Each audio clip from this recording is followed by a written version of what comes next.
हाँ जी। दो दोस्त थे, बहुत समय के बाद आपस में मिले। एक ने दूसरे को पूछा, कैसे हो भाई, शादी हो गई तुम्हारी? वो बोला, हाँ हो गई ना। तो इसको पूछा, तुम्हारी हो गई? तो वो बोला, जाको राखे साइयाँ मार सके ना कोई।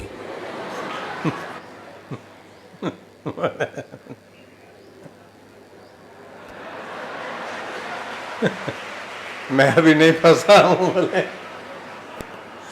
ये सुरेश की बात है, ये खुद की बात है। इसके यार की तो शादी हो गई और हाल बुरे हो गए। ये बोले जाको राखे साइया, ये मांगेगा आंगे वो।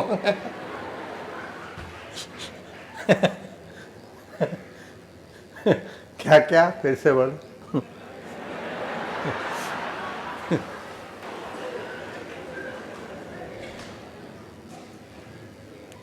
वहाँ की सड़कों पर जो दुकानें होती है, दुकान के बाहर जो 2-2.5 फुट की जगह होती है, वहाँ पे मैं पड़ा रहता था रात रात भर, कई रातें। तो नहीं नहीं वो छोड़ो, वो दोस्त मिले अजमेर नीला बाजार में। एक एक और भी है ऐसी बात कि पूछा गया प्रश्न कि शादी के दिन वर राजा को घोड़े पर क्यों बिठाया जाता है? तो उत्तर दिया कि भाई आखिरी मौका है, भाग सके तो भाग।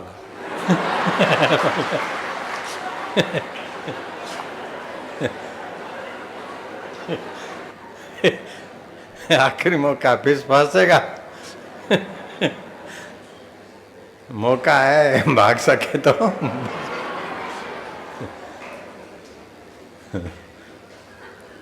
परंतु केवल भागने से भी काम नहीं चलेगा। गुरु के चरणों में बैठकर मोह की नींद को तोड़कर जागने से काम चलेगा, काम बनेगा, भागने से ही काम नहीं बनेगा। गुरु के चरणों में सत्संग साधना करके मरने वाला शरीर और दुखी सुखी होने वाला मन, इन सब को देखने वाला मैं कौन हूँ, उस ज्ञान में जागने से।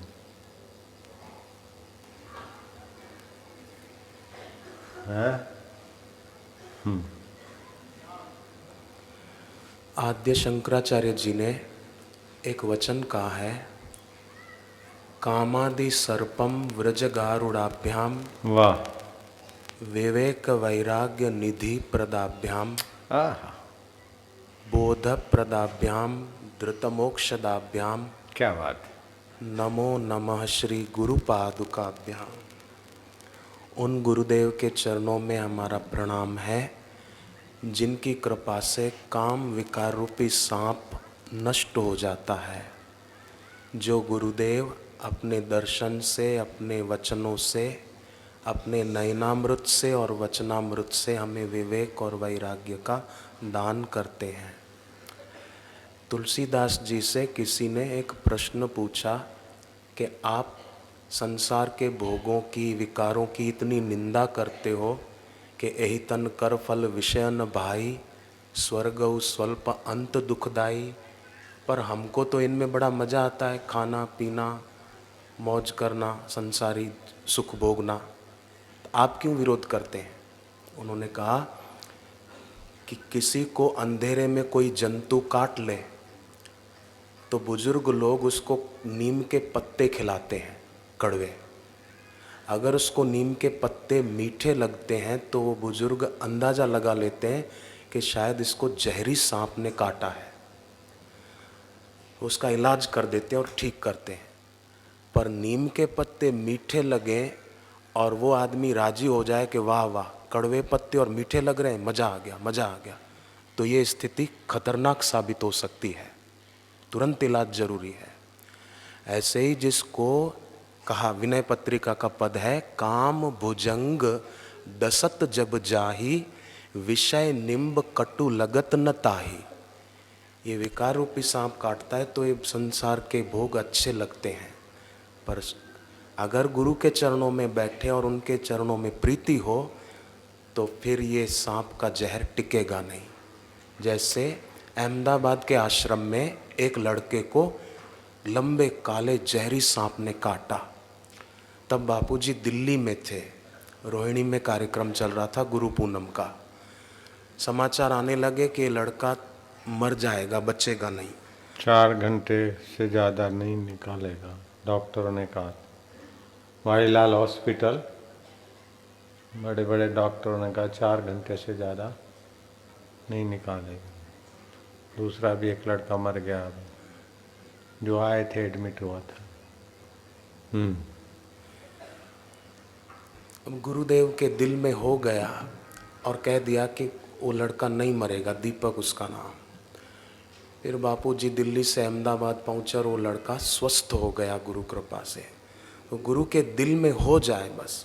जो व्यक्ति सेवा साधना जब तप करते हैं और गुरु के प्रति प्रेम जिनका कामना रहित होता है, कुछ मांगना नहीं है। हीरों की खदान के पास आकर कोई कोयले मांगे तो घाटे का काम कर रहा है। और कुछ लोग ऐसे बेवकूफ़ हैं कि बापूजी आशीर्वाद दो, आशीर्वाद दो, आशीर्वाद दो। अब सूरज को बोले तो रोशनी दो, चंदा को बोले चांदनी दो, तो ये मूर्ख तो गाली दे रहा है सूरज को, चंदा को। कृपा करो, आशीर्वाद दो। ये बेवकूफ़ कहीं के।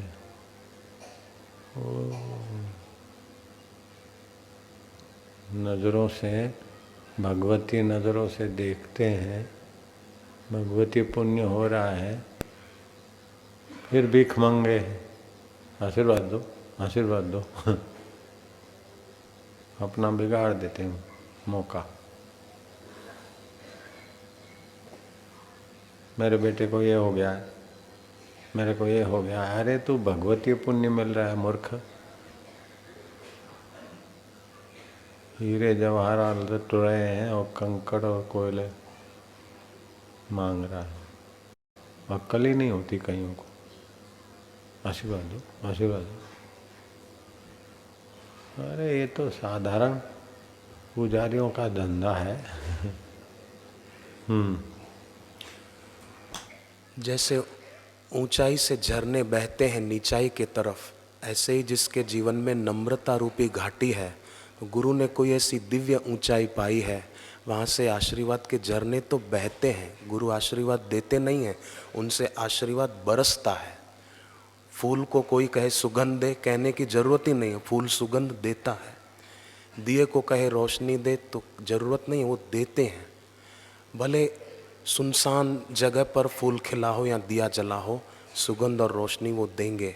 ऐसे ही गुरुदेव बाहर से भले शरीर से कहीं भी हो, शिष्य परदेश में बैठा हो, पर पुकारे तो गुरु के आशीर्वाद का झरना पहुंच ही जाता है और उसको कुछ कहना नहीं पड़ता।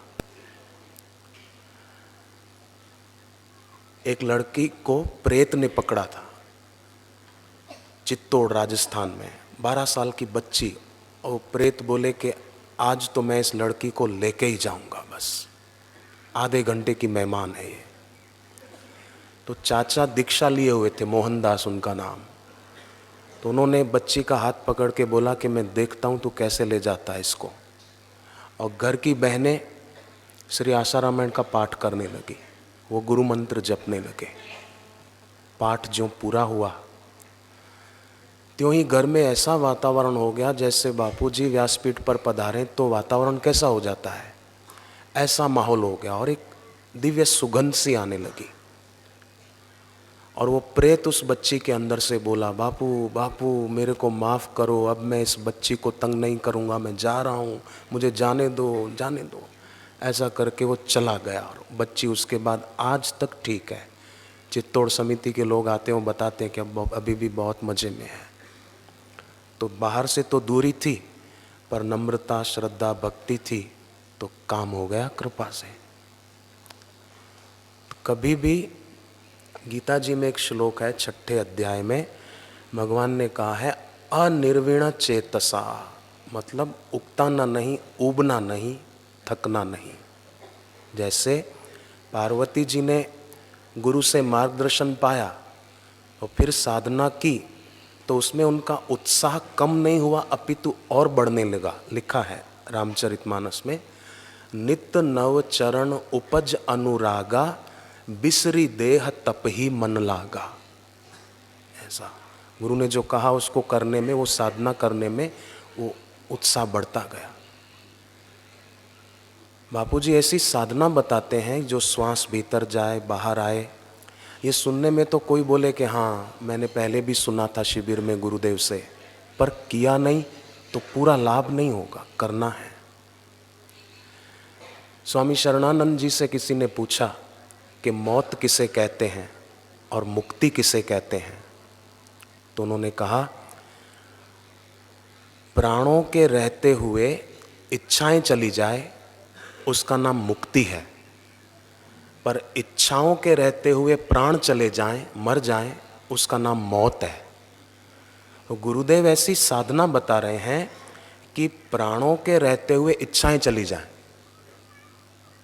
ये साधना श्वास भीतर जाए बाहर आए उसको देखना, गिनना, उसमें जप करना, ये ऐसी कल्याणकारी साधना है।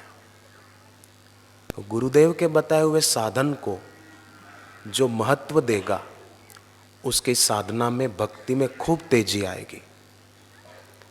तो हम आज की संध्या को यही शुभ संकल्प करें कि बापूजी जो हम सभी को साधना बताते हैं उसमें हम खूब उत्साह से पार्वती माता जी की तरह आगे बढ़ेंगे, तो यह लोक सुखी परलोक सुखी। अर्जुन को भगवान के वचन खूब प्यारे लगते थे, इसलिए भगवान बार बार कहते हैं, 10वें अध्याय में कहा शृणु में परमम वचः, 18वें अध्याय में फिर कहा शृणु में परमम वचः। अर्जुन को प्यारे लगते थे, जैसे भूखे को अन्न प्यारा लगता है, प्यासे को पानी प्यारा लगता है, उसी प्रकार उनको भगवान के वचन ही प्यारे लगते थे। ऐसे ही जिस शिष्य को गुरु के वचन प्यारे लगते हैं उसका तो कल्याण निश्चित है। अब भीष्म पितामह जी को देखो, इतने तीर लगे थे, पीड़ा हो रही थी, पर फिर भी मेरे को तकलीफ है ये न सोचकर वे भगवान के ध्यान में थे। तो युधिष्ठिर जी कृष्ण भगवान के पास गए तो भगवान भी ध्यान में बैठे थे। जब आँख खुली तो प्रणाम करके कहा कि प्रभु त्रिलोकी तो आपका ध्यान करती है, आप किसका ध्यान कर रहे थे? बोले मैं भीष्म पितामह का ध्यान कर रहा था, वो मेरा ध्यान कर रहे हैं। तो इनसे सिद्ध होता है कि भक्त अगर भगवान को याद करता है, उनका ध्यान करता है, तो भगवान के दिल में भी होता है कि कोई पुकार रहा है। और ऐसे भक्त को फिर उसके जीवन में जिसके न होने का दुख है वो होगा, और जिसके होने का दुख है वो नहीं होगा। ऐसे कई साधकों को मैंने देखा है, उनसे बातचीत हुई, वो बताते हैं कि कैसे कैसे गुरुदेव की कृपा के उनको अनुभव हो गए, कहा भी नहीं और काम हो गया केवल जप करने से। पूना में एक महिला मिली कि बोले बेटा जहाज उड़ाने की ट्रेनिंग ले चुका था, लाइसेंस हो गया था, पर कोई एयरलाइन में उसको काम नहीं मिल रहा था। बोले मैंने भी ठान लिया कि किसी से कुछ कहना नहीं है, बेटी बड़ी हो गई, शादी की चिंता, तो कोई बात नहीं, मेरी बेटी थोड़ी है, गुरु जी की है। 40 मिनट तक एक टक गुरुदेव की तस्वीर की ओर देखने का उसने नियम बना लिया। इससे क्या परिणाम आया, थोड़े ही दिनों में उनके बेटे को किंगफिशर एयरलाइन में पायलट की सर्विस मिल गई। बेटी की शादी अच्छे घर में हो गई, दामाद ने भी आकर दीक्षा ले ली, दामाद का काम भी अच्छा सेट हो गया, और पुराना मकान जो बिक नहीं रहा था उसमें कुछ तकलीफ थी वो बिक गया, नया सेट हो गया। गुरुजी को नहीं कहा बापू जी मैं दुखी हूँ नहीं। नोटबुक होती है भगवान नाम लेखन की, उसमें हम राम राम राम राम राम ओम ओम लिखना पसंद करेंगे, पर काम काम काम काम नहीं लिखेंगे, राम राम राम राम राम राम राम। ऐसे ये आकाश बड़ी नोटबुक है, मैं दुखी हूँ, मैं परेशान हूँ, तो फिर वैसा ही लिखा जाएगा, पर मैं सुखी हूँ, मेरा भविष्य बहुत अच्छा है, तभी मुझे इस द्वार पर आने का अवसर मिल गया। जिस भगवान की कृपा मैं भगवान का हूँ, भगवान मेरे हैं, भगवान नित्य है तो आत्मा भी नित्य है, दुख अनित्य है, चिंता अनित्य है, वासना अनित्य है। मैं तो नित्य का हूँ तो अनित्य का गुलाम क्यों बनूंगा? अरे ओम ओम ओम ओम ओम आनंद आनंद आनंद तो सुखी रहेगा। मैं परेशान हूँ तो परेशान बनो। हाँ ठीक है। एक और प्रसंग याद आया। कमल गोयल यमुना पार के ही रहने वाले हैं। यमुना पार वाले हाथ ऊपर करो। ठीक। वो बहुत बीमार हो गए थे, डॉक्टरों की दवाओं से ठीक नहीं हो रहे थे, कई डॉक्टर बदले। तो एक रात को जप करते करते सो गए। सपने में बापूजी ने कहा कि मेरा शिष्य होकर तू बीमारी से डर क्यों गया? अब ऐसा सोच ही नहीं मैं बीमार हूं, जप की संख्या बढ़ा दो। और रात को सिरहाना उत्तर दिशा में मत रखो, तुम देखो गलत दिशा में सिर करके सो रहे हो, दक्षिण में सिर करके सो। उनकी आंख खुल गई तो देखा सचमुच उनका सिरहाना उत्तर के तरफ ही था। गुरुदेव के कहे अनुसार बदल दिया और जप की संख्या बढ़ा दी। धीरे धीरे स्वास्थ्य में परिवर्तन आता गया और ठीक हो गए। सुमिरन से सुख होत है, सुमिरन से दुख जाए, कहे कबीर सुमिरन किए सदगुरु माही समाए। ये 5 बार पक्का करो।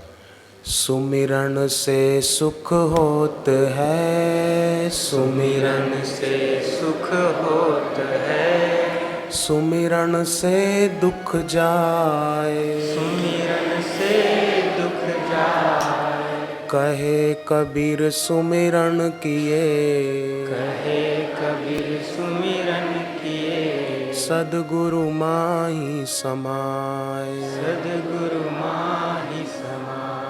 सुमिरन से सुख होत है, सुमिरन से सुख होत है, सुमिरन से दुख जाए, सुमिरन से दुख जाए, कहे कबीर सुमिरन किए, कहे कबीर सुमिरन किए, सदगुरु माही समाए, सदगुरु माही समाए। सुमिरन से सुख होत है, सुमिरन से सुख होत है, सुमिरन से दुख जाए, सुमिरन से दुख जाए, कहे कबीर सुमिरन किए, कहे कबीर सुमिरन किए, सदगुरु माही समाए, सदगुरु माही समाए। सुमिरन से सुख होत है, सुमिरन से सुख होत है, सुमिरन से दुख जाए, सुमिरन से दुख जाए, कहे कबीर सुमिरन किए, कहे कबीर सुमिरन किए, सदगुरु माही समाए, सदगुरु माही समाए। सुमिरन से सुख होत है, सुमिरन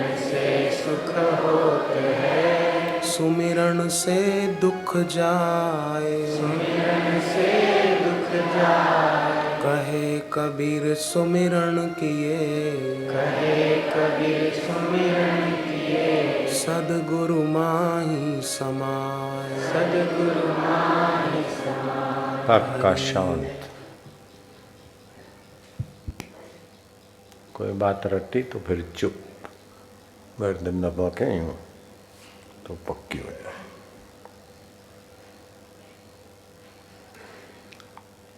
कुछ भी पढ़ो रटो फिर कंठ पर दबाव पड़े और पक्का करो, पक्की हो गई। जैसे मोबाइल में नंबर सेव कर देते ना, ऐसे सेव हो जाएगा।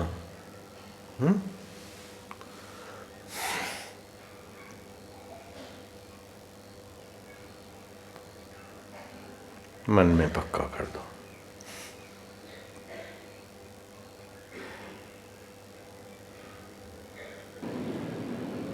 बस फिर से रोक के रखो श्वास, सुमरण करो गुरु मंत्र का।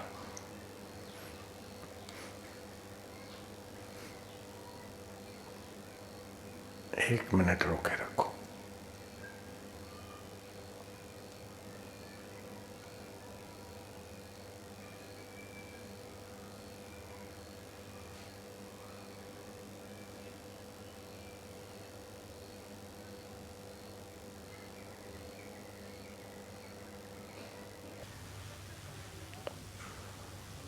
उजाला होते हुए भी दिन को उल्लू को उजाला नहीं दिखता है।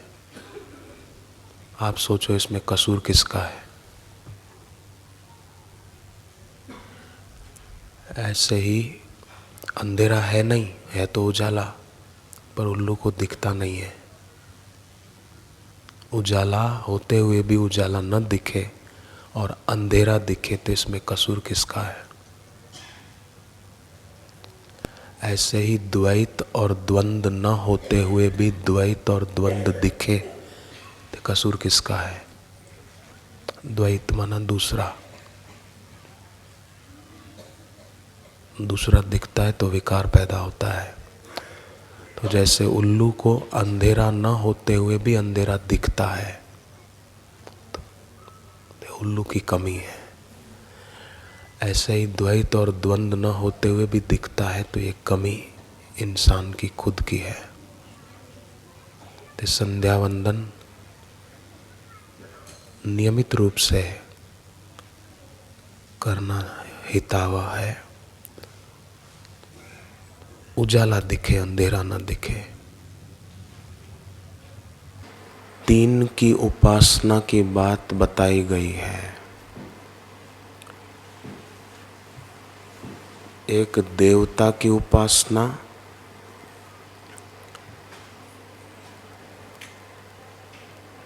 दूसरी गुरुदेव की उपासना और तीसरी भगवान की उपासना। देवता की उपासना की बात जहाँ बताई वहाँ भगवान ने ये भी कह दिया अंतवत्तु फलम तेषाम तद्भवत्यल्प मेधसाम।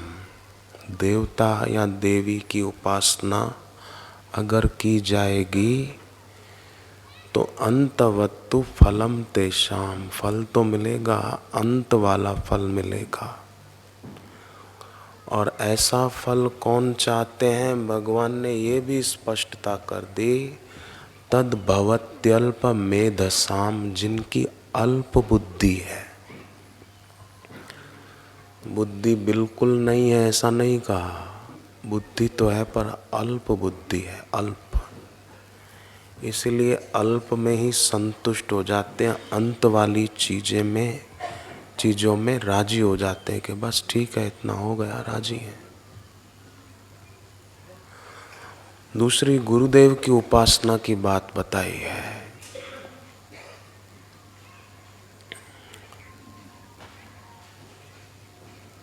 भागवत में भी ये बात आई है कि देवता की उपासना करोगे तो आप जितना देवता के लिए करोगे उतना देवता भी आपके लिए कर देंगे।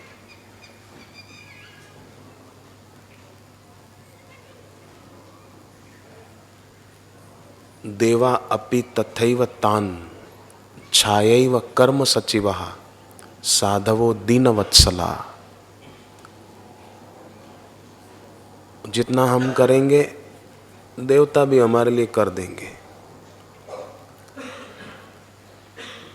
परंतु गुरुदेव जो होते हैं वो हम जैसा चाहेंगे वैसा नहीं करेंगे।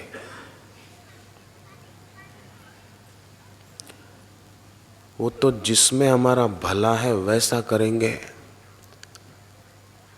चाहे कभी उनके द्वारा कोप हो, क्रोध हो, उसमें हमारा भला है तो वो भी कर देंगे। और अगर प्यार के द्वारा भला हो रहा हो, उन्नति हो रही, तो वो कर देंगे। उनका कोई पूर्व आयोजन नहीं होता है।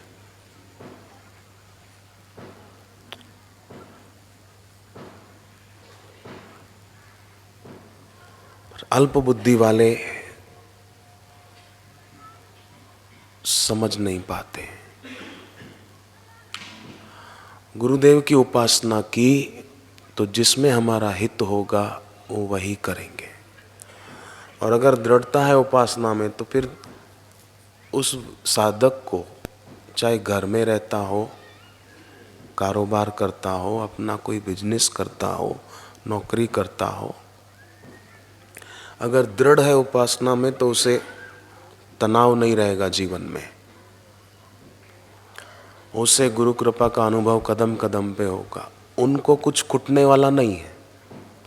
आप एक गुलाब का फूल उठाओ, उसको सूंघ, वजन करो, ये कितना वजन है। फिर वजन करने के बाद उसको सूंघो, खुशबू लो उसकी, सुगंध लेने के बाद आप उसका फिर वजन करो, तो क्या उसका वजन कम हो जाएगा?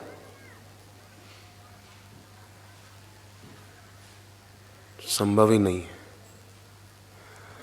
ऐसे ही भगवान में, भगवत तत्व प्राप्त गुरु में कोई कमी होने वाली नहीं है। फूल तो फिर भी मुरझा जाएगा, उसकी सुगंध थोड़े समय के बाद नहीं रहेगी, परंतु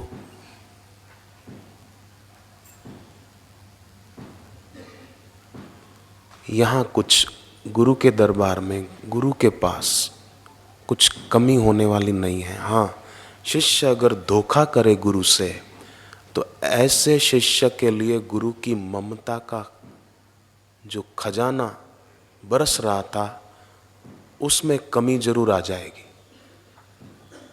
गुरु की समता में कोई कमी नहीं आती है, ममता में जरूर आ जाएगी।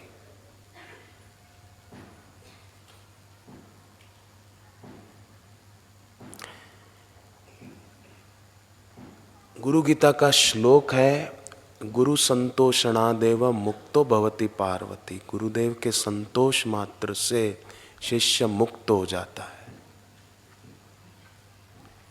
शिष्य का, भक्त का ऐसा व्यवहार हो कि गुरु राजी हो, संतुष्ट हो।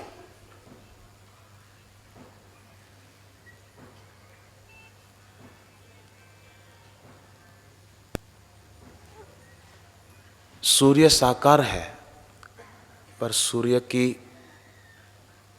किरणें वो निराकार है।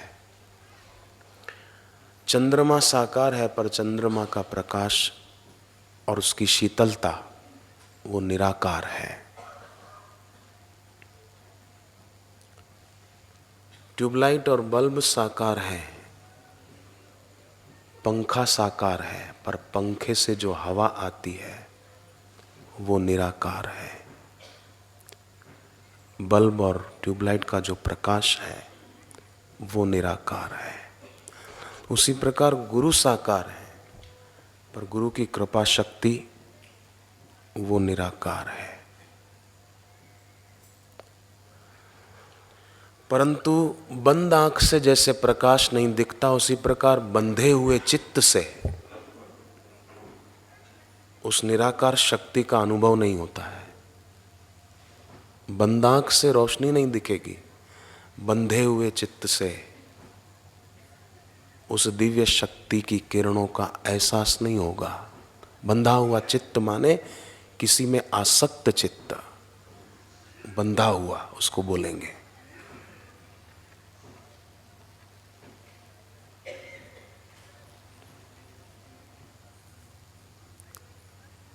गुरु चरणों में प्रेम नहीं और उनसे अनुराग, रतन खोई कौड़ी ग्रहे, उसके बड़े अभाग, उसके दुर्भाग्य हैं। गुरु में अनुराग किया, फिर कोई किसी व्यक्ति से परिचय हुआ तो उसके प्रति आसक्त हो गए,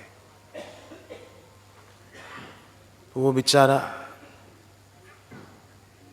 दया का पात्र है, कोप का पात्र नहीं है। हमको क्या करना चाहिए?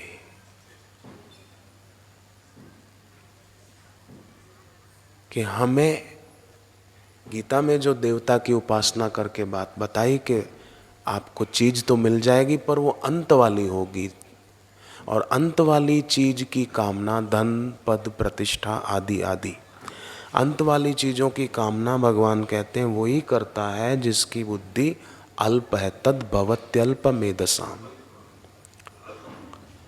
और जिसकी अल्प बुद्धि नहीं है, सद्बुद्धि है, ऐसा व्यक्ति भगवान कहते हैं इति मत्वा भजन्ते मां बुद्धा भाव समन्विता। वो बुद्धिमान व्यक्ति बस भजन, जैसे रावण ने भी तप किया, उसके भाई कुंभकर्ण ने भी तप किया, विभीषण ने भी तप किया, तपस्या तीनों ने की, परंतु रावण और कुंभकर्ण ने अल्प बुद्धि का परिचय दिया मांगते समय, और विभीषण ने सद्बुद्धि का परिचय दिया मांगते समय। रावण ने मांगा हम काहू के मर ही न मारे, तो ब्रह्मा जी ने और शिव जी ने कहा ये तो नहीं हो सकता, कुछ विकल्प रखो। बोले ठीक है, वानर मनुज दो ही रण मारे, या तो बंदर मारे या तो कोई इंसान मारे, इसके अलावा मुझे कोई न मार सके।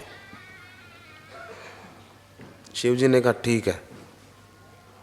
पार्वती जी ने पूछा आपके भक्त रावण ने आपसे क्या मांगा? बोले उसने अपनी मृत्यु कैसे होगी ये बताने को मांग लिया कि ये वरदान दो, मौत कैसे होगी ये मांगा। तो अब विष्णु भगवान का नर रूप में अवतार होगा और मैं वानर रूप में अवतार ले लूंगा। तो तद भवत्यल्प मेधसाम, अल्प बुद्धि थी, ये जरूर मानता था रावण कि इनके पास शक्ति है, पर बुद्धिमान अपने को मानता था, परंतु अल्प बुद्धि सिद्ध हुई। कुंभकर्ण ने मांगा जो आप जानते होंगे निद्राधीन सोने का वरदान, सरस्वती ने कुछ, वो फिर विस्तार हो जाएगा।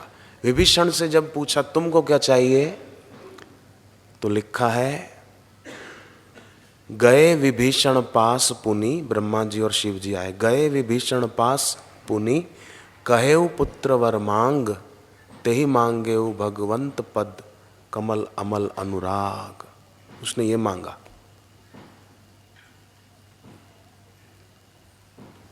जूते पहनकर मंदिर में जाएंगे न तो मंदिर इतना अशुद्ध नहीं होगा, पर तुच्छ मांग लेकर जाएंगे न मंदिर अशुद्ध हो जाता है ऐसे लोगों से।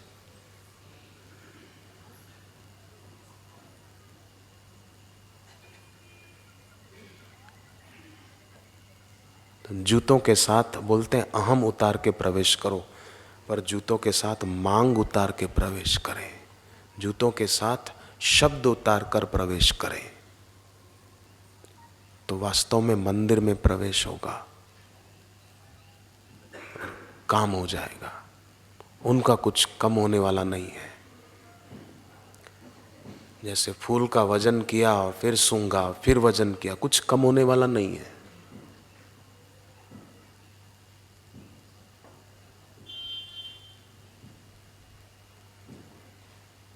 प्रार्थना करनी चाहिए कि बस अल्प बुद्धि ना हो, हम अंत वाली चीज न मांगे। हे अनंत ईश्वर, हे अनंत ईश्वर का स्वरूप साक्षात गुरुर ब्रह्मा गुरुर विष्णु गुरुर्देवो महेश्वर गुरुवर, तुमसे सदा मैं तुमको ही मांगू। रज्जब जी की गुरु भक्ति अपने गुरु के प्रति कैसी कि आंखें ही बंद कर ली थी, कभी पलकें नहीं खोली।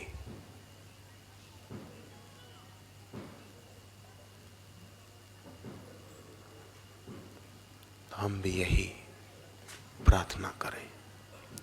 हरि ओम शांति, हरि ओम शांति, हरि ओम शांति।